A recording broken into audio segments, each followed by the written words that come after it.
What is going on, gentlemen? Welcome back to the channel. Today, we are diving deep into one of the most raw, complex, and psychologically intense dynamics you will ever encounter. We're not talking about the confusion of the breakup itself.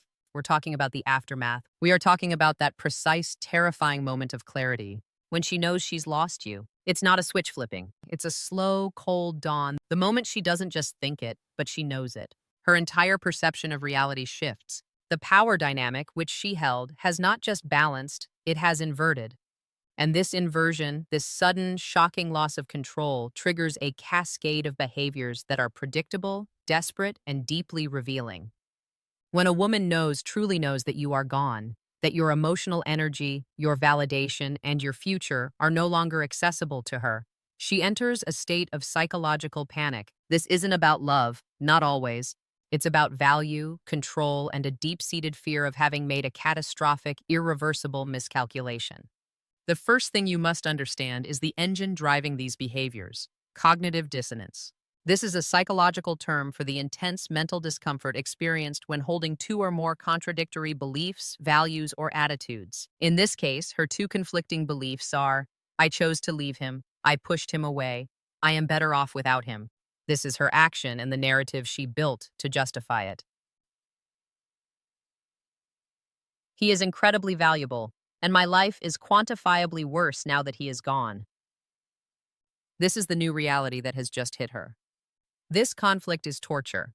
Her brain is literally at war with itself. It creates a tension, an anxiety that she must resolve. She can't live in that state of contradiction. So she has to change one of the beliefs. Since she can't easily change the new reality, that you're gone and valuable, she must try to attack that reality. She will try to pull you back in, not necessarily to be with you, but to prove she still can, to prove that she still has the choice. If she can get you to react, to engage, to show emotion, she can resolve the dissonance by telling herself, see, he's not really gone, I still have control. My decision wasn't a mistake. Her actions from this point forward are not rational. They are the frantic attempts of a person trying to put out a fire in their own mind. The first and most common behavior is what I call the digital ghost. This is the sudden, inexplicable spike in her orbiting activity. You'll see her name pop up. She's the first person to watch your Instagram story, every single one. She's not liking your posts, she's not commenting. That would be too direct, too vulnerable. This is surveillance. She is a phantom in your notifications. Why? She is desperately trying to gather information. She's in a state of value shock. She let you go, assuming your value was, say, a 6 out of 10. But your silence, your absence, your focus on your own life has recontextualized your value as a 9 or a 10. She's scrambling. She's watching your stories to see if you're happy. A part of her wants to see you miserable because it would validate her decision to leave. But the part that knows she lost you is terrified of seeing you happy, of seeing you with someone new, because that would be the final, unbearable proof of her mistake. This orbiting is a low-risk, high-information probe. She's testing the water without getting wet. She's checking to see if your life has stalled. When she sees you at the gym, with friends, working on your business, moving forward, it doesn't give her relief. It pours gasoline on the fire of her cognitive dissonance. It confirms her fear: you are high value, and you are leaving. This leads directly to the second behavior, the accidental contact. This is the oops text, the wrong person message, the 2 a.m. pocket dial. Let's be absolutely clear. In the age of smartphones, there are no accidental texts. There are no pocket dials that last for one ring. This is a calculated probe disguised by plausible deniability. It's a brilliant, if common, psychological tactic. She gets to send a signal, to tap on the glass with zero risk. If you don't respond, she loses nothing. She can just pretend it was a genuine mistake. But if you do respond, even with a simple, she has achieved her primary objective: engagement. You have confirmed you are still monitoring that line of communication. You've shown her you're still there. The oops text is her dipping a toe in the water to see if you'll bite. It's an invitation for you to open the conversation she is too proud or too scared to open herself. When you get this, understand it for what it is: a rangefinder. She's checking if her signal can still reach your receiver. Your best move is to demonstrate that the receiver is off. Silence is the most powerful response as it provides her with no data and denies her the resolution she craves. By the way, if this is hitting home right now, if you are seeing these exact signs and this is giving you clarity, do me a favor and absolutely smash that like button. It's a simple click for you, but it tells the algorithm that this content is valuable and it pushes this video out to other men who are going through the exact same thing and need to hear this. Don't just consume, engage. It helps the channel more than you know. Now, if the orbiting and the accidental text don't work, her anxiety spikes. The dissonance is getting louder. She has to escalate. This brings us to behavior number 3, the memory lane trap. This is when she contacts you directly, but under a guise of nostalgia. It's a text with an old photo of you two. Remember this? It's a message. I was just listening to our song. Or, I just drove past our restaurant and thought of you. This is not a sweet, sentimental journey. This is a targeted psychological operation. She is not reminiscing, she is anchoring. In NLP, neuro-linguistic programming, anchoring is the process of linking an external trigger, a song, a photo, a smell, to an internal emotional state. She is, quite literally, trying to trigger the old emotions of love, connection, and comfort that you used to feel for her. She's reminding you of the greatest hits reel of your relationship. She's hoping to spark that chemical reaction, that dopamine hit that will make you forget the reason you're apart. She wants you to feel the high of the relationship, not the pain of its ending. It's a lure. She's baiting a hook with your own best memories. Why? Because if she can make you feel that good feeling again, you might just be suggestible enough to give her the validation she needs. You might just reply, "That was a great day, I miss that." And with those 4 words, "I miss that," she has won. The dissonance is resolved. She knows she hasn't lost you. She knows she can get you back. When this fails, when you don't take the nostalgia bait, she moves to behavior 4, the temperature check via proxy. She won't ask you directly. Her pride is too shattered for that. Instead, she weaponizes mutual friends. She'll casually ask your friends, "Hey, how's he doing? He seems good." This is a multi-layered maneuver. On the surface, it's innocent, but the subtext is everything. The question, "How is he?" is not a question. It's a request for a specific set of answers. She's hoping to hear, "He's really broken up about it," or "He asks about you all the time."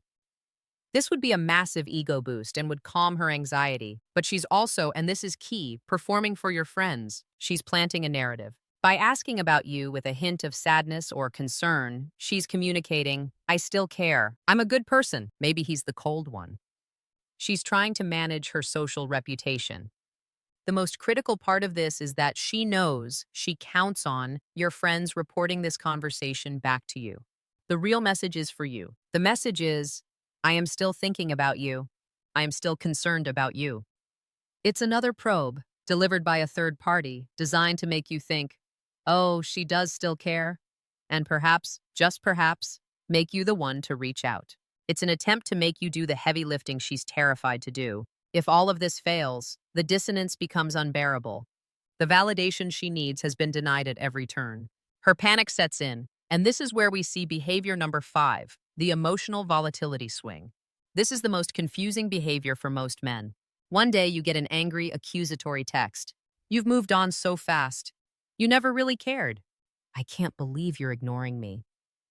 The next day, you might get a sad, pleading DM. "I'm so lost without you. I'm listening to our song and crying." It looks like random, chaotic madness. It is not. It is the predictable explosion of unresolved cognitive dissonance. The anger is her ego protecting itself. It's a defense mechanism. It's easier for her to be angry at you than to be accountable to the reality that she made a terrible mistake. By painting you as the villain, you're cold, you're heartless, she momentarily absolves herself of responsibility. The anger is her lashing out at the mirror, and you are the mirror reflecting her bad decision. The sadness is the truth leaking out. It's the brief moment her pride-based defenses collapse, and the genuine, painful regret floods in. The "I miss you, I'm a mess." This is the raw, unfiltered consequence of her realization. She's swinging between 2 poles. "This is all his fault," anger, and "this is all my fault," sadness. She's testing both narratives on you. She's desperate for any emotional response. An angry response from you draws you into a fight, but it's still engagement. A sympathetic response from you validates her sadness and opens the door for her to pull you back in as a comforter. This volatility is the sign of her internal structure collapsing. She has lost her narrative. She no longer knows who the good guy or bad guy is. All she knows is that she is in pain, she has lost control, and she needs you to engage to make it stop. We've covered the initial, indirect, and often confusing signs. The orbiting, the accidental texts, the nostalgia traps, the proxy temperature checks, and the volatile swings between anger and sadness. These are all the behaviors of a person in a state of growing panic, wrestling with the cognitive dissonance of having lost something they finally, and too late, recognize as high value. But what happens when none of that works? What happens when your silence is so profound, your indifference so complete that her probes get no response? The anxiety doesn't just go away, it intensifies. The fire of her dissonance burns hotter. This is when she abandons subtlety. This is when she moves from probing to panicked action. This brings us to behavior number 6, the grass isn't greener report. This is the buyer's remorse monologue. Suddenly, you'll hear, either through mutual friends or directly from her, how awful her life is. Her DMs to you or her public social media posts will be filled with complaints. Dating is so hard. Why are all guys such jerks? I'm so tired of superficial connections. Let's translate this. This is not a simple complaint. This is a coded message aimed directly at you. When she says dating is so hard, she means dating other people has shown me, through painful contrast, how easy and good it was with you. When she says guys are all jerks, she means the men I thought would be an upgrade are actually a significant downgrade from you. She is communicating her market research.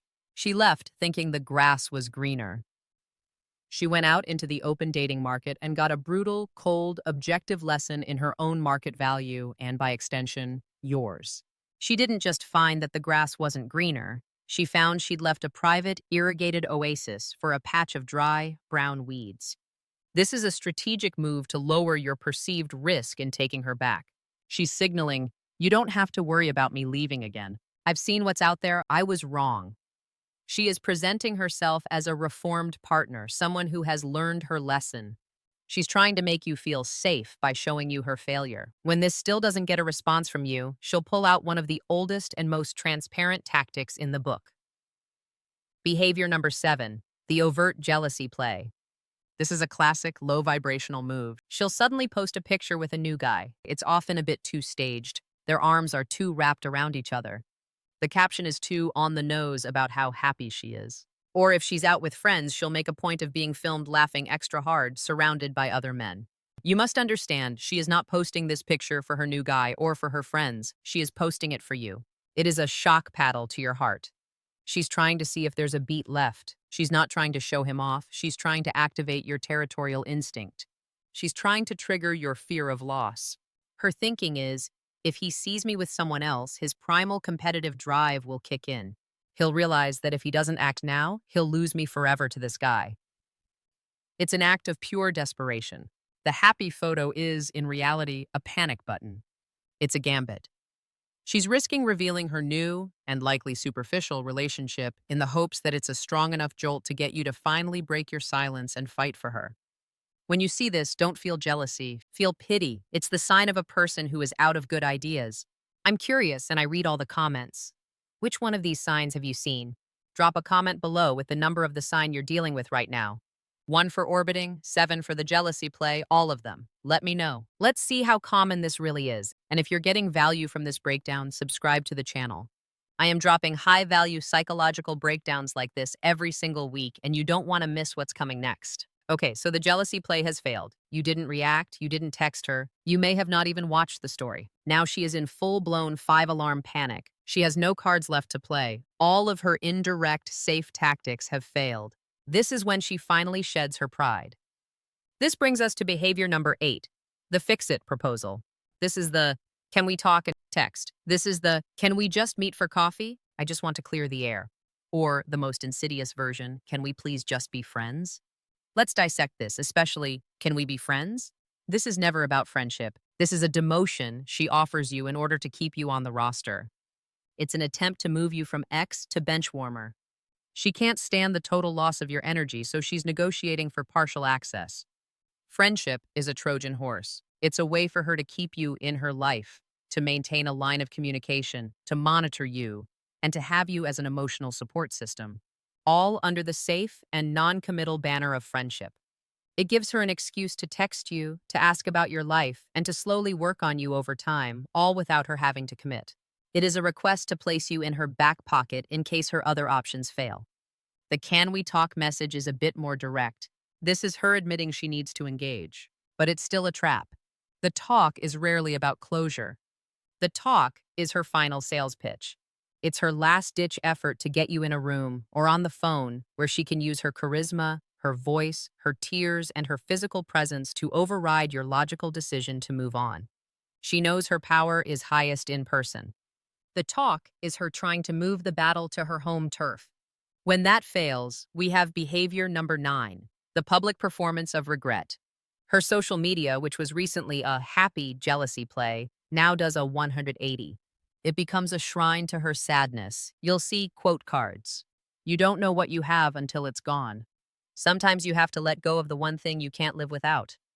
Her Spotify on repeat playlist, which she knows you can see, is suddenly filled with all of your songs or sad R&B songs about breakups. This isn't for her friends. It's a public broadcast aimed directly at you. It's a signal she's too proud to send to your phone. She is performing her remorse publicly in the desperate hope that you or a mutual friend will see it and come to her rescue. She is playing the victim, the sad, repentant woman, hoping to trigger your protector instinct.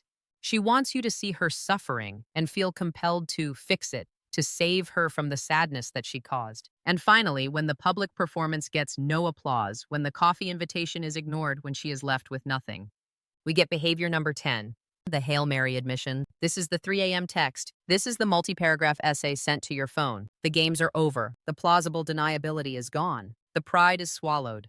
This is it. I made a mistake. I miss you so much I can't breathe. I was an idiot. You were the best thing that ever happened to me.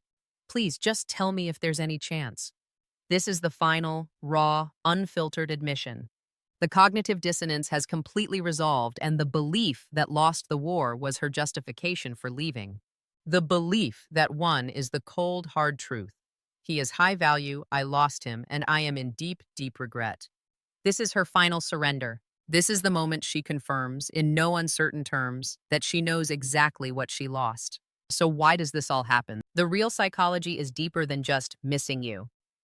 It's driven by two powerful primal forces. The first is psychological reactance. This is a theory that states that when humans feel their freedom to choose is being threatened, they experience a negative emotional state. They are motivated to reassert that freedom. While you were available to her, she had the freedom to leave or stay. The choice was hers. The moment you truly pull away, become indifferent, and move on, her freedom to return is threatened. Her access to you is gone. She is no longer the one in control. This reactance creates a powerful, often artificial desire. Her drive to get you back is often not about you, but about her hating the feeling of a door being closed in her face. She wants to prove she can still open it. The second is the value shock. As we discussed, she operated under a delusion. The delusion that you were common, replaceable, or that she was settling. Your absence is what finally taught her your value. Your silence was louder than all your arguments. Your moving on was more attractive than all your attempts to please her. She didn't fall in love with you again. She fell in love with the value she only recognized once it was gone. So, when you see these behaviors, from the orbiting ghost to the Hail Mary text, what do? The answer is, you do nothing. Your power, your value, and your recovery are all found in your non-reaction. You must become a black hole for her emotional probes. Her drama, her anger, her sadness, her Hail Marys, they all go in, and nothing comes out. Her behavior is not an invitation for you to rescue her. It is not a sign that you should fix things. It is simply the final, delayed, lagging indicator confirmation of your value. It's the universe giving you a receipt, proving that your worth was always high, even when she was blind to it. Observe her actions, understand the psychology behind them, but do not participate in them. Your focus is forward. Your energy is for you, for your mission, for your future. Her realization that she lost you is her burden to carry, not your problem to solve. That's all we have time for today. I hope this video provided you with serious clarity and value. Remember, your path is forward. Always. If this helped you, do what you gotta do. Like, comment, and subscribe so you don't miss the next one. Stay strong, and I'll see you in the next video.